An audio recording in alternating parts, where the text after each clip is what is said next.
ये जो वीडियो मैं आज कर रहा हूं, एक तरह से खुद अपने आप के लिए कर रहा हूं, एज इफ मैं सामने अपने आप को देख रहा हूं। जैसे हम एक आईना देखते हैं और अपनी खुद की शक्ल को देखते हैं, इस तरह देख रहा हूं। कौन हूं मैं एक साधारण मध्यम वर्गीय भारतीय नागरिक हूं। दरअसल मैं आप हूं। तो जब मैं एक तरह से अपने आप को देख रहा हूं, मैं आपको देख रहा हूं। हम जो आम मध्यम वर्गीय मिडिल क्लास इंडियंस होते हैं, हम में एक अजीब क्वालिटी होती है कि हम बड़ी आसानी से अपने आप को, जो रियलिटी है, उससे अनअवेयर कर लेते हैं। शुतुरमुर्ग की बात तो सुनी होगी आपने कि जब संकट आ रहा होता है बहुत जोर का, तो वो अपनी गर्दन को नीचे झुकाकर रेत के अंदर कर लेता है ताकि उसे कुछ दिखाई ना दे कि बाहर क्या तूफान चल रहा है। ऐसा तूफान मैं अपने भारत में, आज के भारत में आते हुए देख सकता हूं। और मैं और आप एक जैसे हैं, हम इसको नजरअंदाज कर रहे हैं। We are trying to be unaware of it. Frankly we have told a script to ourselves कि नहीं यार, ये होता है, चलता है। मैंने एक वीडियो देखा अभी हाल ही में, बहुत लंबा वीडियो था। एक यंग शख्स थे, वो इंटरव्यूअर थे, यंग भारतीय, मॉडर्न, आज की सी भाषा बोलते थे। थोड़ी इसमें उच्छृंखलता भी थी उनके अंदाजे बयान में। और वो इंटरव्यू कर रहे थे एक एस्ट्रोलॉजर साहब को, जो बड़े मॉडर्न थे। He could be from the corporate world, the big executive. बहुत अच्छा बोलते थे, अंग्रेजी भी, हिंदी भी, और ज्यादातर वो अंग्रेजी में बोल रहे थे।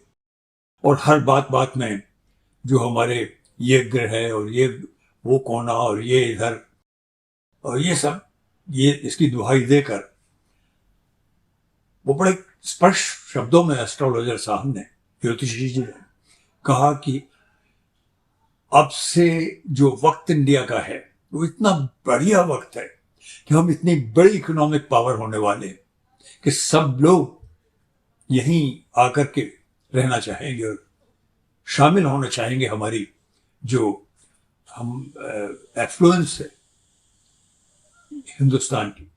और वो जो इंटरव्यू करने वाले थे, यस, मैं खुद इंग्लैंड गया तो लोग, हर लोग अब बात कर रहे हैं और वो यहाँ आना चाहते हैं। जो लोग चले गए वो भी आना चाहते हैं और सब बोलते हैं कि हमें बताओ, हम कुछ इन्वेस्ट करना चाहते हैं। तो मैंने सोचा भी कुछ बताऊँ, कुछ कमीशन ही बन जाएगा। बड़ी लाइटली सी चल रहा था सब कुछ। एक दूसरे को पीठ सहलाई जा रही थी, कंग्रेचुलेटरी जिसे कहते हैं, काइंड ऑफ सेल्फ फ्लैटरी हो रही थी। मैं कुछ चकित हुआ, क्योंकि जो हकीकत मैं देखता हूं वो कुछ और है। उसी के आसपास, उस वीडियो को देखने के आसपास ही आंकड़े निकले थे, जिसमें IMF ने, इंटरनेशनल मॉनिटरी फंड ने, बहुत खराब सी स्थिति पेश की थी इकोनॉमिक पैरामीटर्स में भारत की, जिसकी वजह से हमारे जो चीफ इकोनॉमिक एडवाइजर है फाइनेंस मिनिस्ट्री के, उन्होंने बहुत लताड़ा था कि आपको मालूम नहीं है, हम तो ऐसे हैं और वो है। आंकड़े कुछ नहीं दिए, पर उनको डिस्क्रेडिट किया कंप्लीटली IMF को। और ऐसी कई एजेंसीज हैं, उनके जो संकेत आते रहे वो भारत को की स्थिति खराब बताते रहे। ऐसे में ये जो बात हो रही थी कि लोग लौट के आना चाहते हैं, बसना चाहते हैं, तो एक हेडलाइन दिखाता हूं। Dunki flight grounded in Mumbai, passengers allowed to head home. Plane with 276 arrives from France after 4 days.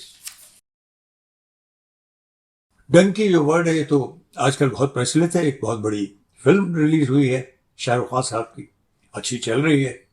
और डंकी जो शब्द है, पंजाब का शब्द है वैसे, ये उस चीज के बारे में है जो बड़ी चिंता प्रकट करने वाली, दर्शाने वाली है कि किस तरह से इलीगल तरीके से हमारे बहुत से युवक एम्प्लॉयमेंट की खोज में विदेशों में जाते हैं, खतरे लेते हैं, तरह तरह के रास्तों से, और बहुत से खो जाते हैं, बहुत सौ को बीमारियां हो जाती हैं, टूट जाते हैं, बहुत से लौट आते हैं, बहुत से निकल जाते हैं, और कुछ लोग अपनी जिंदगी बना लेते हैं।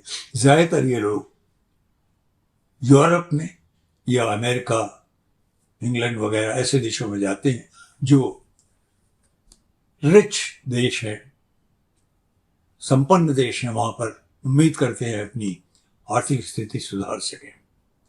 तो ये जो डंकी फ्लाइट का किस्सा है, ये भी ऐसे मौके पे आया जब ये एस्ट्रोलॉजर साहब अपनी बड़ी बड़ी बातें हिंदुस्तान के लिए कह रहे थे। इसमें इसकी हकीकत यह है कि यूएई से कोई 300 भारतीय एक हवाई जहाज में सवार होते हैं, उसको हायर किया जाता है और वो जा रहे हैं निकारागुआ, साउथ अमेरिका में, क्योंकि वहां जाकर किसी तरह से वो अमेरिका में इलीगली ही किसी तरह से अंदर घुसने के साधन जुटा पाएंगे। ऐसा इंतजाम उनके एजेंट्स ने किया होगा। पर वो फ्लाइट जब फ्रांस में उतरती है रिफ्यूलिंग वगैरह के लिए, तो उसको पकड़ लिया जाता है और एक छोटे से एयरपोर्ट काफी दूर पेरिस से, वेट्री, वहां उन्हें 4 दिन तक पकड़ के रखा जाता है। उनसे सवाल जवाब होते हैं और वो कोई सेटिस्फैक्ट्री आंसर्स नहीं दे पाते। तो 276 पैसेंजर्स इंडियंस, जिसमें ज्यादातर पंजाबी हैं, पंजाब के हैं और गुजरात के हैं, ये सारे युवक, इनको वापस शहर एयरपोर्ट बंबई में लाया जाता है और उनको इस तरह से बैठे हुए हैं, उनसे अगेन क्वेश्चनिंग हो रही है, फिर उन्हें रिलीज किया जाता है। सब इलीगली जा रहे थे। तो ये जो साहब ने एक वीडियो बनाया एस्ट्रोलॉजर साहब के इंटरव्यू का, क्यों कर रहे हैं लोग ऐसा? क्या इन्हें हकीकत दिखती नहीं? क्या ये नहीं जानते कि हमारे खुद बड़े बड़े बिजनेसमैन भी भारत छोड़कर बाहर जा रहे हैं? इतनी बड़ी तादाद में, इतनी बड़ी संख्या में लोगों ने भारत से बाहर नहीं गए हैं और बाहर से बाहर जाकर अपना पैसा ले जाकर फिर से अपने आप को स्थापित करने की कोशिश पहले कभी नहीं की है, जो आजकल हो रही है। क्यों जा रहे हैं सर? कहीं ना कहीं कुछ गड़बड़ है बहुत बड़ी, जिसको हम देख नहीं रहे हैं। हम शुतुरमुर्ग की तरह अपना सर रेत में छिपा रहे हैं। और क्यों हो रहा है सर? ये ऐसे जो वीडियोस बनते हैं या ऐसी जो बहुत सारी स्टोरीज टेलीविजन वगैरह आती है, क्यों आती है? एक चीज दिखाता हूं।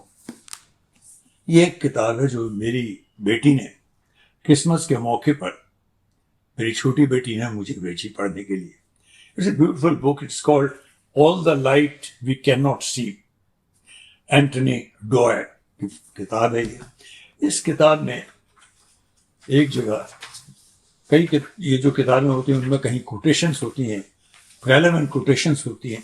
तो एक कोटेशन है जो पढ़ के सुनाना चाहूंगा। It would not have been possible for us to take power or to use it in the ways that we have without the radio. Joseph Goebbels Hitler के प्रचार मंत्री थे।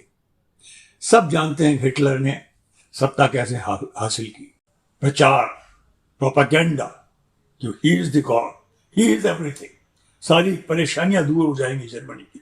जब जर्मनी बुरी तरह हारा था फर्स्ट वर्ल्ड वॉर में और गरीबी थी, तकलीफ थी, पेन थी, तो हिटलर ने एक कौम को आइडेंटिफाई किया, वो थे यहूदी।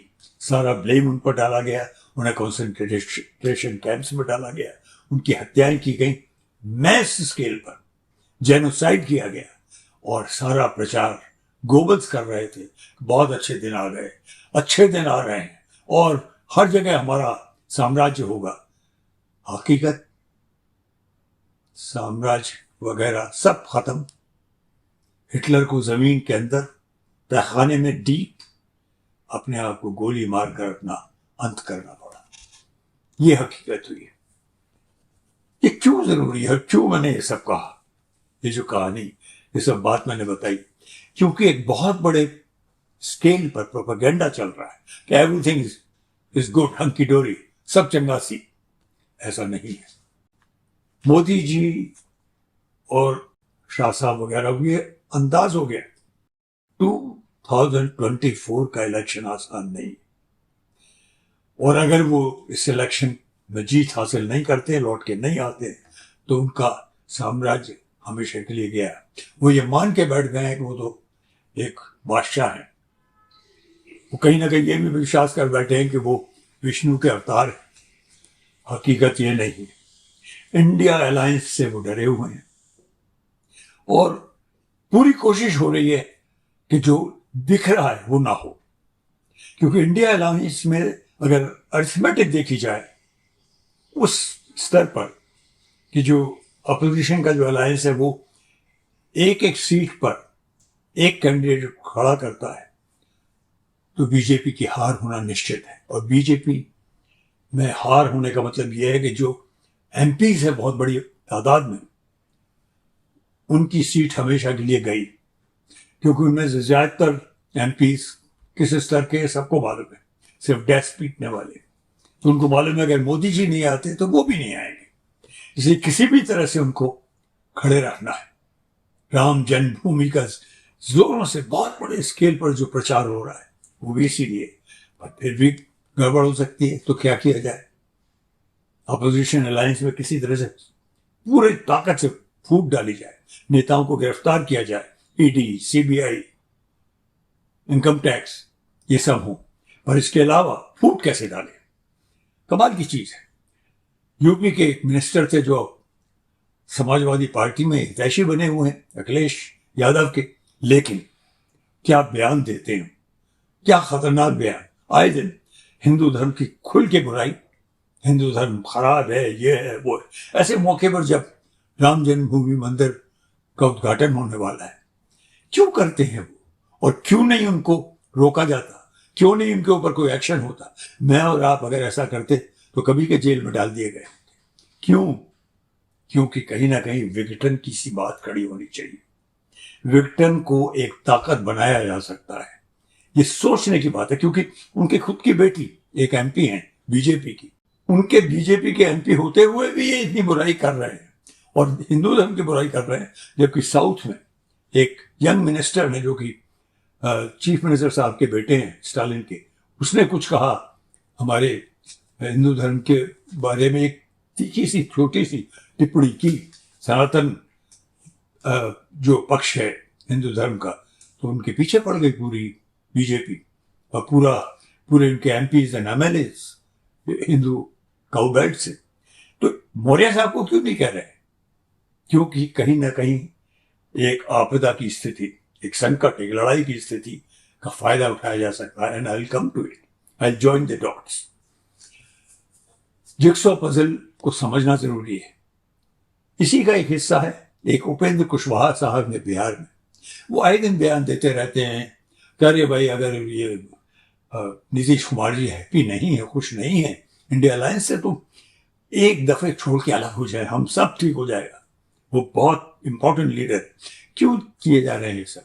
किसी तरह से सस्पिशंस हो, घर के अंदर घर से ही आग लग के चिराग से ही आग लग जाए, पर वो नहीं हो रहा है। और वो नहीं होगा तो फिर क्या होगा? मान लीजिए इंडिया अलायंस ताकत के साथ खड़ा रहता है, तो ये जो धार्मिक जो परेशानियां हैं, टकराव है, वो खड़ा किया जाए, उससे क्या होगा? उसका इंतजाम भी कर लिया गया है। We have to learn to join the dots. अभी हाल ही में जो 143 एमपीज को बेदखल किया गया, पार्लियामेंट से बाहर किया गया, उनको निष्कासन किया गया उनका, उसके बाद बहुत से ये इंपॉर्टेंट कानून चुपके से पास कर लिए गए और एक और कानून पेश किया गया, वो भी शायद पास हो जाएगा। राज्यसभा में पेश कर लिया गया, पास हो गया राज्यसभा से, लोकसभा में भी हो ही जाएगा अगली बार। और वो क्या है कि चीफ इलेक्शन कमिश्नर का जो सिलेक्शन होता है, उसकी कमेटी थी 3 लोगों की, जिसमें प्रधानमंत्री, लीडर ऑफ अपोजिशन और CGI, chief justice of India होते थे। चीफ जस्टिस ऑफ इंडिया साहब को बाहर कर दिया गया। अब उस 3 मेंबर्स की कमेटी में प्रधानमंत्री होंगे, लीडर ऑफ अपोजिशन होंगे, और एक मनोनीत मिनिस्टर होगा कैबिनेट का जिसे प्रधानमंत्री ही मनोनीत करेंगे। मतलब दो लोग वो हो गए जो प्रधानमंत्री के पक्ष के और एक अपोजिशन के एलओपी। इसका मतलब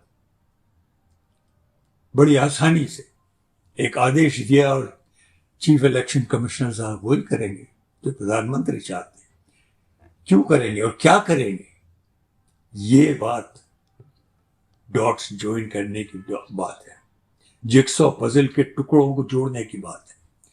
मान लीजिए लगता है कि इंडिया अलायंस के सामने जीत बिल्कुल असंभव है, तो उपद्रव होंगे। उपद्रव होंगे तो एक शख्स होगा जिसको ये कदम उठाना होगा और वो उठाएगा कि लॉ एंड ऑर्डर की सिचुएशन ठीक नहीं है, तो इलेक्शंस पोस्टपोन होने चाहिए, जो मैंने अभी हाल ही के अपने वीडियो में इससे पहले के फोकस में कहा है। वो कौन करेगा? वो सिर्फ चीफ इलेक्शन कमिश्नर कर सकता है। If he gives the recommendation that the law and order situation in the country is not right, election should be postpone, तो 6 महीने के लिए इलेक्शन यूं आसानी से पोस्टपोन हो जाएंगे। फिर अनदर 6 months, क्योंकि शासक आसानी से शासन नहीं छोड़ना चाहता, बिल्कुल नहीं छोड़ना चाहता। साम दाम दंड भेद जो हमारी रामायण में कहा गया है, वही बात है। किसी भी तरह से सत्ता हाथ से नहीं जानी चाहिए। उधर मैं और आप, हम लोग स्वतंत्र लोग, हमारे लिए ये जरूरी है कि हम रियली आजादी की सांस ले सकें। हमें नई हवाओं को साथ देना पड़ेगा, वरना our future is going to be a future which is very dead. एक शासक होगा, हमारी आवाज नहीं होगी, हम कुछ कह नहीं सकेंगे। शासक ही बताएगा क्या खाना है, क्या पीना है, कहाँ बैठना है, क्या बोलना है, क्योंकि उसके कानून पहले ही बना लिए गए। आप उसकी बुराई करेंगे, क्रिटिसाइज करेंगे तो भी जेल में जाएंगे, बड़ी आसानी से जेल में जाएंगे। क्या हम स्वतंत्रता चाहते हैं, एक वास्तविक स्वतंत्रता? तो उसे बचाने के लिए हमें खड़े होना होगा। मुझे लगता है उन शक्तियों का साथ देना पड़ेगा हमें जो हमारी स्वतंत्रता कायम रखना चाहते हैं। सोचने की बात है ये वीडियो मेरे लिए भी है और मेरे जैसे आप हैं, आपके लिए भी है, जो जानते हैं, सोच सकते हैं, सोच के भी समझ के भी नजरअंदाज करते चले आ रहे हैं। It's time to wake up.